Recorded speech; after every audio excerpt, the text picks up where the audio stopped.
10টা দিনের কথা বলছেন, তখন সাহাবারা বলছেন কলুল ওয়ালাল জিহাদু, অর্থাৎ জিহাদ করার থেকেও কি উত্তম দিন এই 10টা?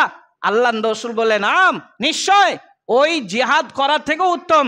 তবে আল্লাহ নবী শেষে একটা কথা বললেন, কলা ওয়ালাল জিহাদু ইল্লা রাজুলুন খারাজা ইউখাতিরুল বিনাফসিহি ওয়া মালিহি ফালাম ইয়ারজি বিশাই। সুবহানাল্লাহ।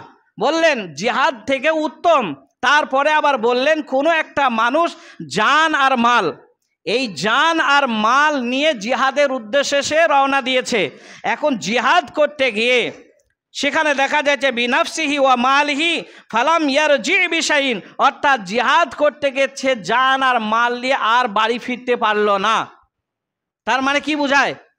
জান আর মাল নিয়ে জিহাদ করতে গিয়ে আর বাড়ি ফিরলো না, এর অর্থ কি বোঝায়? তার মানে সে শহীদ হয়ে গেছে। তা জিহাদ করতে গিয়ে আল্লাহ নৈকট্য